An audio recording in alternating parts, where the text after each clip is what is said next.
16h30, Cyrielle Sarah Cohen. Bravo.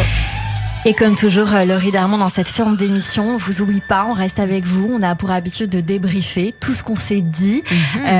Tout de suite, c'est donc avec la minutieuse Judith Cohen-Solal qui se trouve à votre gauche par visio, qui a été très attentive, qui vous a écouté, qui va venir nous donner son analyse, son regard de professionnel. Bonjour Judith. Bonjour. Bonjour Cyrielle. Et bonjour Laurie. Bonjour. Et bonjour Nick Malem aussi. Bonjour. Alors je vais commencer par la fin, puisque d'abord j'étais moi aussi très bluffée par la voix de ces deux artistes qu'on a rencontrés aujourd'hui grâce à Cyrielle. Et Nick Malem vient de dire que la musique l'a aidé à s'en sortir. Alors c'est quand même quelque chose que j'ai retenu de ce qu'avait dit Laurie Darmon aussi. Que dans un moment difficile de la vie, il y avait vraiment la musique qui avait redonné du désir et du plaisir. Quand on sait que la question de l'anorexie, c'est vraiment aussi la question d'une absence de désir de vivre, au fond, mais aussi la question de plaisir. Du coup, ça m'a touchée. Je trouve que nous avons deux artistes, mais je parle de Laurie, bien sûr, mais les deux qui disent que il y a quelque chose qui leur est arrivé, ils s'en sont sortis. Et moi, je trouve que les auditeurs le sentent. Et quand il y a quelqu'un qui nous offre sa voix, parce que c'est sa voix qui est comme un don, un don, ou en tout cas qui les a aidés à s'en sortir, qui leur a redonné ce plaisir, alors ils vont le partager. Et là, on sent vraiment quelque chose de fort. Ce que vous dites d'ailleurs, Laurie, dans le tac au tac, était un sale exercice pour vous. Ah ouais.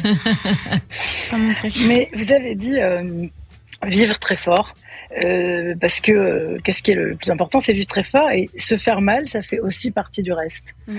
Et j'ai bien compris là qu'au fond, quand on arrive à se sortir de cette sensation comme ça et qu'on a eu très mal, et vous êtes tellement sensible, je pense que c'était ce que je voulais dire au début d'ailleurs, quelqu'un de vraiment sensible, et puis il y avait ce côté pétillant qu'a relevé Hugo Pécheur, je suis d'accord avec lui.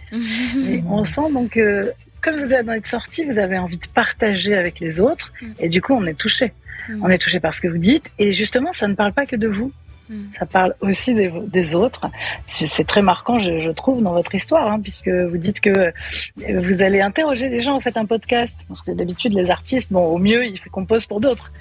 Ils vont pas donner comme ça, de tendre le micro à d'autres avec leur sensibilité, et en suivant le fil de leur récit à eux, mais qui est aussi le récit des autres. Alors, ça m'a fait penser à cette idée que il y avait le désir de vos grand-mères, parce que vous dites que vos grand-mères, elles avaient très envie que vous chantiez, très envie que vous soyez chanteuse, que vous fassiez de la musique. Et là, je comprends que finalement, la musique et le chant, en effet, ça donne de la vie, ça vous donne de la vie. Et je me suis demandé si c'était pas là aussi pour consoler ces grand-mères de leur exil. Il y avait quelque chose à consoler. Et en tout cas, dans ce fil-là qui vous amène, vous, à être à un moment donné en exil aussi, parce que en exil de votre corps, dans un corps qu'on se reconnaît plus, donc on se sent en exil, on ne sait pas où on est d'ailleurs. C'est même cette idée que tout d'un coup, comme on ne se reconnaît plus, on pourrait aussi disparaître. Et que ça, c'est quelque chose, que le monde a disparu autour. Vous parlez de ce monde perdu, de tous ces gens qui vivent l'exil et de la difficulté qu'il y a à se reconstruire. Et vous donnez une clé, la musique, le chant, et surtout vous offrez quelque chose aux gens. Moi, je trouve que c'est vraiment très agréable, très, très fort. Voilà, parce que vous parlez de fort. Vous avez dit que c'était important, l'amour. Qu'est-ce que c'est le plus important dans l'amour? C'est le mystère. Et j'ai retrouvé ce que vous disiez de votre grand-mère, qui s'était livrée, mais un tout petit peu, mais qui avait partagé avec vous beaucoup sans se livrer. Elle a gardé le mystère.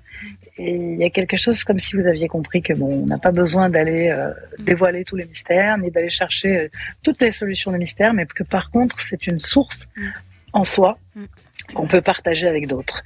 Voilà. Donc vraiment, je trouve que c'est une très belle rencontre avec Laurie.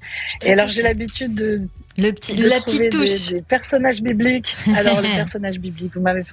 Alors c'est pas pour toute l'histoire, peu importe. Mais en tout cas, la prophétesse de l'exil, quand même, c'est Myriam. Ce qui m'a fait penser aussi à Myriam, c'est cette idée d'une voix de femme. Les difficultés qu'elle a d'ailleurs avec cette voix, ce dont elle parle, ce dont elle parle pas, puisque Myriam, elle est on va lui faire des noises à cause de ce qu'elle a dit, de comment elle l'a dit.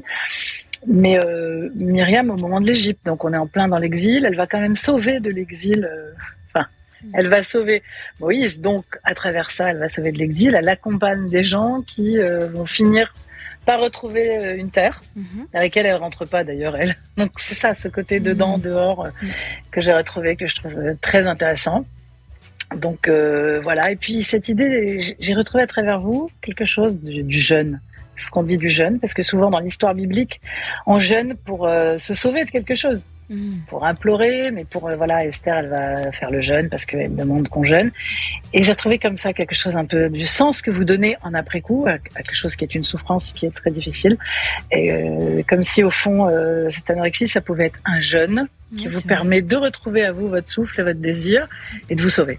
Merci beaucoup. Je suis très touchée. Hein. Bravo et merci beaucoup pour vos mots et votre analyse des choses. C'est très touchant. Merci beaucoup, Judith Cohen-Solal, qu'on retrouve ce mercredi sur l'antenne de Radio J. Merci à vous.